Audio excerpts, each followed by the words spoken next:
Welcome to competitive exams. आज हम Rhiannon Martin के चैप्टर नंबर 26 का पार्ट 2 स्टार्ट कर रहे हैं, जिसमें हम डिस्कस करेंगे फ्यूचर कॉन्टिन्यूस टेंस को। इसको फ्यूचर प्रोग्रेसिव टेंस भी बोलते हैं। सबसे पहले देखते हैं इसके यूजेस और इसकी पहचान के कैसे हमें पता चलेगा कि एक जो सेंटेंस है वो फ्यूचर कॉन्टिन्यूस टेंस है।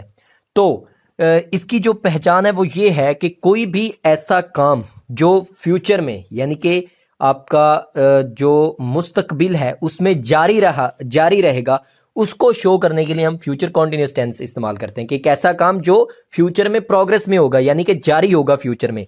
तो इसको मजीद क्लैरिफाई करते हैं एग्जांपल से। पहली एग्जांपल है I suppose it will be raining when we start, के मेरे ख्याल में जब हम शुरू करेंगे तब बारिश हो रही होगी। तो क्या है, एक काम है। क्या काम है? बारिश का होना एक काम है जो कि फ्यूचर में जारी होगा, इन प्रोग्रेस होगा।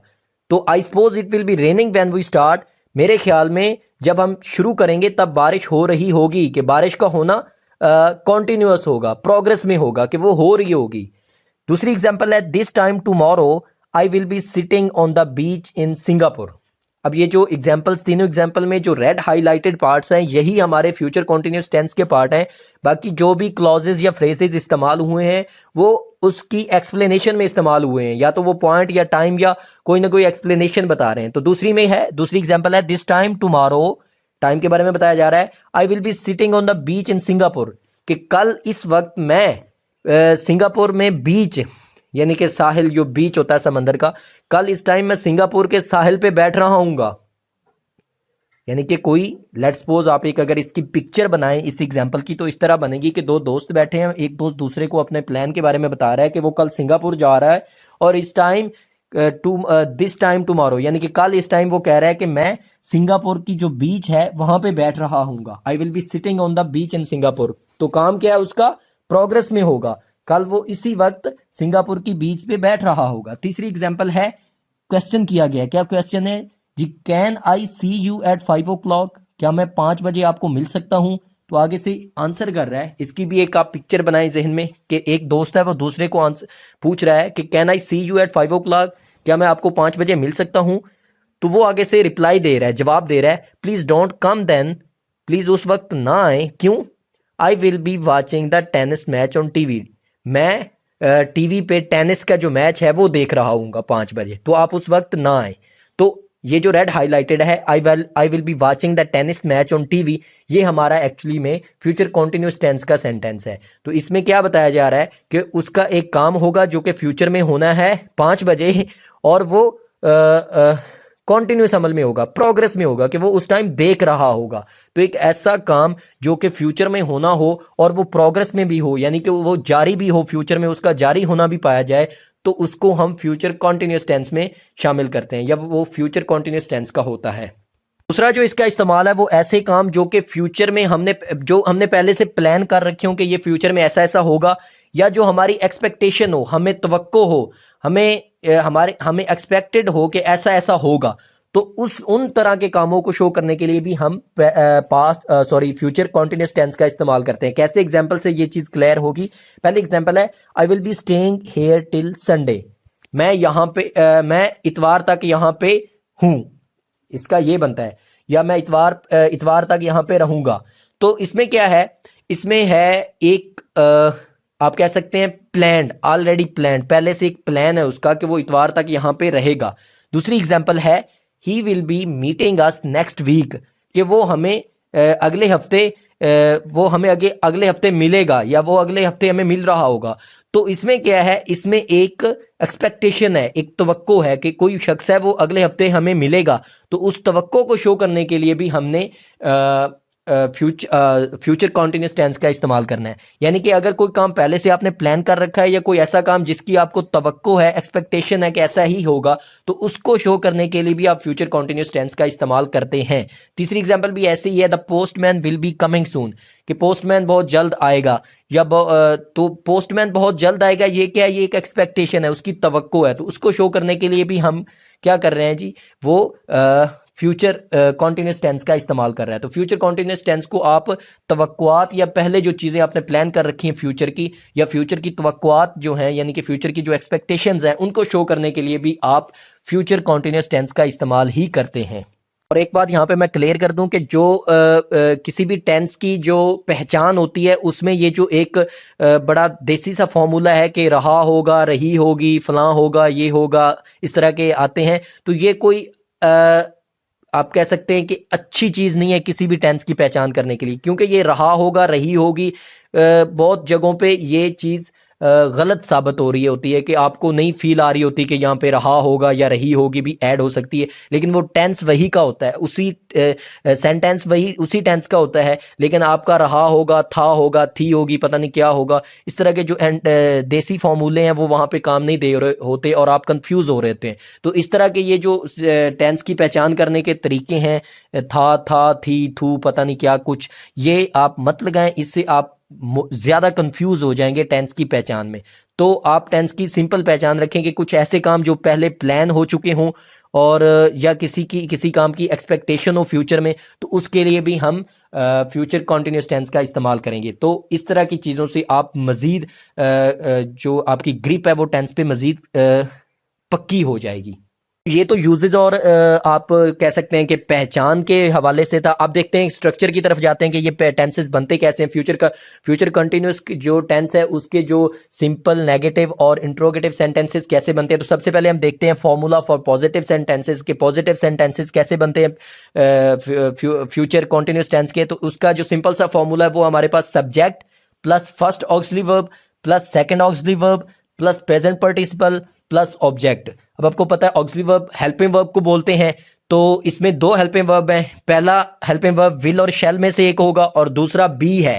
सेकंड हेल्पिंग वर्ब बी इस्तेमाल होगा फ्यूचर कॉन्टिन्यूस टेंस में। बी जो है वो परमानेंट है या आप कह सकते हैं कांस्टेंट है कि हर जौन सा मर्जी सब्जेक्ट हो वो बी ही आएगा उसके साथ। लेकिन जो विल और शैल में से सब्जेक्ट के हिसाब से हम जो हेल्पिंग वर्ब है वो चेंज करेंगे। कुछ सब्जेक्ट्स ऐसे हैं जिसके साथ विल आएगा और कुछ सब्जेक्ट्स ऐसे हैं जिसके साथ शैल आएगा। वो हम बाद में डिस्कस करते हैं कि विल कहाँ पे आएगा और शैल कहाँ पे आएगा। लेकिन जो बी है, सेकंड हेल्पिंग वर्ब जो हमारा है, वो सबके साथ बी ही रहेगा, चाहे सब्जेक्ट जो मर्जी हो। उसके बाद प्रेजेंट पार्टिसिपल हमने लगाना है, यानी कि वर्ब की चौथी फॉर्म भी से वो बोलते हैं, आईएनजी वाली जो फॉर्म है, यानी कि रीड से रीडिंग जो हो गया। और ऑब्जेक्ट है हमारा एट द एंड हमने ऑब्जेक्ट लगाना है। तो पहले एग्जांपल देखते हैं और क्लैरिफाई करते हैं। पहली एग्जांपल है I shall be reading book, मैं किताब पढ़ रहा हूंगा। अब ये एक ऐसा काम है जो कि फ्यूचर में होना है और प्रोग्रेस में है, यानी कि फ्यूचर में ये प्रोग्रेस में है, कंटिन्यूअस है, चल रहा है। तो इसके लिए हमने फ्यूचर कॉन्टिन्यूस टेंस का इस्तेमाल किया है। आई क्या है हमारा सब्जेक्ट है, शेल क्या है हमारा फर्स्ट हेल्पिंग वर्ब में से एक हेल्पिंग वर्ब है, विल और शेल में से एक हमने लगाना, आई के साथ शेल आता है तो शेल हमने लगा दिया। सेकंड जो हेल्पिंग वर्ब है हमारा बी है, वो वही वैसे का वैसा ही आ गया, सबके साथ बी ही आएगा। और उसके बाद वर्ब की चौथी फॉर्म यानी कि प्रेजेंट पार्टिसिपल, रीड की चौथी फॉर्म रीडिंग, प्रेजेंट पार्टिसिपल हमने लगा दिया और ऑब्जेक्ट हमारे पास बुक है। तो I shall be reading book, मैं किताब पढ़ रहा हूंगा। He will be watering plants, वो पौधों को पानी दे रहा होगा। तो क्या है जी, ही हमारा सब्जेक्ट है, विल ही के साथ विल आता है तो ही विल, उसके बाद बी जो है वो सबके साथ आता है तो बी हमने लगाना है, सेकंड हेल्पिंग वर्ब हमारा। उसके बाद वाटर एक वर्ब भी है, आपको पता होना चाहिए।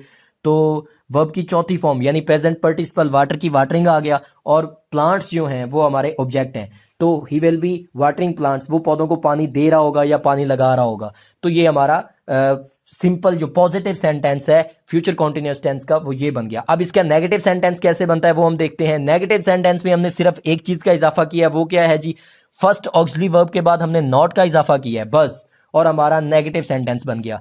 किया गया हमने subject plus first auxiliary verb यानी फर्स्ट हेल्पिंग वर्ब, उसके बाद नॉट का इजाफा किया, फिर सेकंड हेल्पिंग वर्ब यानी कि सेकंड ऑक्सिलरी वर्ब, और उसके बाद प्रेजेंट पार्टिसिपल वैसे के वैसे यानी कि चौथी फॉर्म जो है वर्ब की, और एट द एंड जो हमने ऑब्जेक्ट लगाना है वो लगा दिया। तो सब्जेक्ट पहला हेल्पिंग वर्ब विल या शेल में से कोई भी आ गया, उसके बाद नॉट आ गया। पहली एग्जांपल देखें, आई सब्जेक्ट आ गया, शेल विल या शेल में से पहला हेल्पिंग वर्ब हमारा एक आना है तो आई के साथ शेल आ गया प्लस नॉट, हमने सिर्फ नॉट का इजाफा किया है। उसके बाद सेकंड हेल्पिंग वर्ब हमारा बी, वो लगा दिया। उसके बाद रीडिंग, रीडिंग क्या है जी, ये प्रेजेंट पार्टिसिपल है यानी वर्ब की चौथी फॉर्म है तो वो हमने लगा दी, प्लस हमारा ऑब्जेक्ट बुक है। I shall not be reading book, मैं किताब नहीं पढ़ रहा हूंगा। तो ये हमारा नेगेटिव सेंटेंस बन गया। वही एग्जांपल्स मैंने दोबारा ली हुई हैं। दूसरी एग्जांपल देखें, he will not be watering plants, वो पौधों को पानी नहीं लगा रहा होगा। किया क्या हमने, सिर्फ जो पहला helping verb first helping verb है उसके बाद हमने नॉट का इजाफा किया और बाकी वैसे का वैसे ही सिंपल जो सेंटेंस का फॉर्मूला था उसी को हमने मॉडिफाई किया। फर्स्ट हेल्पिंग वर्ब के बाद नॉट लगाया और सेकंड हेल्पिंग वर्ब वैसे का वैसा, प्रेजेंट पार्टिसिपल वैसे का वैसा, ऑब्जेक्ट वैसे का वैसा। तो ये सिर्फ आप एक नॉट का इजाफा करते हुए नेगेटिव सेंटेंसेस बना सकते हैं फ्यूचर कॉन्टिन्यूअस टेंस के। अब देखते हैं इंट्रोगेटिव सेंटेंसेस कैसे बनाने हैं। इंट्रोगेटिव यानी कि सवालिया जुमले कैसे बनाने हैं। वो बनाने हैं जनाब आपने सब्जेक्ट और फर्स्ट ऑक्सिलरी वर्ब यानी कि सब्जेक्ट और पहला हेल्पिंग वर्ब जो है विल या शैल में से जो भी होगा उसकी जगह आपने चेंज करनी है। बाकी सेम यानी कि सेकंड ऑक्सिलरी वर्ब भी वैसे आएगा, प्रेजेंट पार्टिसिपल भी वैसे आएगा और ऑब्जेक्ट भी वैसे आएगा।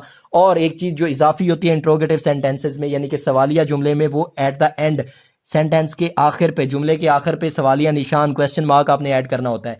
तो फर्स्ट ऑक्सिलरी वर्ब यानी कि पहला हेल्पिंग वर्ब विल या शैल में से ही आपने लगा देना है। उसके बाद सब्जेक्ट। एग्जांपल को देखें और क्लैरिफाई करें। पहली एग्जांपल है शैल आई बीन रीडिंग बुक, यानी कि पहला हमारा हेल्पिंग वर्ब आ गया शैल, उसके बाद सब्जेक्ट हमारा आई आ गया और सेकंड हेल्पिंग वर्ब हमारा बी आ गया, फिर रीडिंग वर्ब की चौथी फॉर्म, उसके बाद बुक हमारा ऑब्जेक्ट है और एट द एंड हमने क्वेश्चन मार्क को ऐड कर दिया। शैल आई बी रीडिंग बुक, क्या मैं किताब पढ़ रहा हूंगा। सिमिलरली हमारी दूसरी एग्जांपल है पहला फर्स्ट हेल्पिंग वर्ब हमने लगाना है।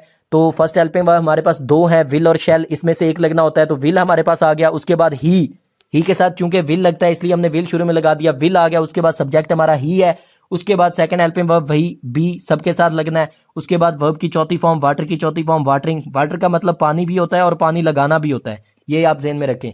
तो वाटरिंग आ गई चौथी फॉर्म यानी प्रेजेंट पार्टिसिपल, और उसके बाद हमारा ऑब्जेक्ट यानी कि प्लांट्स, और एट द एंड हमने क्वेश्चन मार्क को ऐड किया तो हमारा क्वेश्चन बन गया। क्वेश्चन क्या बना जी, will he be watering plants, क्या वो पौधों को पानी लगा रहा होगा। तो ये हमारा एक क्वेश्चन बन गया या इंट्रोगेटिव सेंटेंस बन गया फ्यूचर कॉन्टिन्यूअस टेंस का। तो अभी तक हमने स्ट्रक्चर को डिस्कस किया, लेकिन हमने आप अगर गौर करें तो इसमें जो फर्स्ट हेल्पिंग वर्ब है उसमें दो हेल्पिंग वर्ब्स हैं, विल और शैल। अब हमने देखना है कि विल कहाँ पे इस्तेमाल होता है और शैल कहाँ पे इस्तेमाल होता है, कि कौन से ऐसे सब्जेक्ट्स हैं जिनके साथ हम विल का इस्तेमाल करेंगे और कौन से ऐसे सब्जेक्ट्स हैं जिनके साथ हम शैल का इस्तेमाल करेंगे। तो पहले देखते हैं शैल का इस्तेमाल। शैल जो है वो फर्स्ट पर्सन सिंगुलर और प्लूरल के जो पर्सनल प्रोनाउंस हैं यानी कि आई और वी जो हैं उसके साथ हम शैल का इस्तेमाल करेंगे। एग्जांपल्स देखें, I shall be playing cricket, मैं क्रिकेट खेल रहा हूंगा। या दूसरी एग्जांपल है हमारी, we shall be eating bread, हम रोटी खा रहे होंगे। तो ये क्या है जी, आई और वी जो हैं यानी कि फर्स्ट पर्सन सिंगुलर जो है और फर्स्ट पर्सन प्लूरल जो है, इसके जो पर्सनल प्रोनाउंस आई और वी हैं उसके साथ हमने शैल का इस्तेमाल किया है। दूसरा जो हमारा हेल्पिंग वर्ब है यानी कि फर्स्ट हेल्पिंग वर्ब्स में से, वो है विल। तो विल कहां कहां पे इस्तेमाल होता है, आई और वी के साथ शैल और बाकी सब के साथ विल। ये एक बात आप ज़हन में रख लें। तो विल कहां कहां पे है उसको मजीद देख लेते हैं। सेकंड पर्सन सिंगुलर और प्लूरल के जो पर्सनल प्रोनाउन है यानी कि यू है, एक ही है दोनों के लिए। थर्ड पर्सन सिंगुलर्स और थर्ड पर्सन प्लूरल्स, और फिर थर्ड पर्सन सिंगुलर और प्लूरल के पर्सनल प्रोनाउंस यानी कि ही शी इट और दे, इन सब के साथ विल का इस्तेमाल होगा। एग्जांपल से हम एक एक एग्जांपल हर कैटेगरी के लिए है उससे क्लैरिफाई करते जाते हैं। तो you will be winning the match, तुम मैच जीत रहे होगे। तो यू के साथ विल आ गया। ही विल बी ड्रिंकिंग वाटर, वो पानी पी रहा होगा। She will be drinking water, अब ही जो है वो मैस्कुलिन जेंडर के लिए यानी कि मुजक्कर के लिए, शी जो है वो फेमिनिन जेंडर के लिए मोनस के लिए, लेकिन हैं दोनों ही personal pronoun third person singular के। तो ही शी के साथ विल ही आएगा। He will be drinking water, वो पानी पी रहा होगा।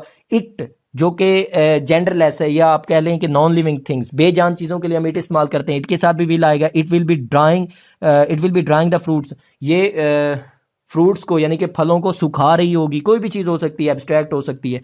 तो उसके बाद दे जो है यानी कि थर्ड पर्सन सिंगुलर के प्लूरल्स का जो पर्सनल प्रोनाउन है वो दे होता है। तो they will be eating fruits, they के साथ भी विल आएगा। अगर हम बात करें थर्ड पर्सन सिंगुलर नाउन की, जैसे कि अली है हमारी एग्जांपल में, Ali will be winning match, तो उसके साथ भी। और third person singular plural nouns अगर हों जैसे कि स्टूडेंट्स है तो उसके साथ भी विल ही आएगा। Ali will be winning match, students will be enjoying holidays. तो अगर आप दरिया को कूजे में बंद करें तो बात यह है कि जो शेल है वो सिर्फ आई और वी के साथ आएगा और बाकी सब के साथ विल का इस्तेमाल करेंगे हम।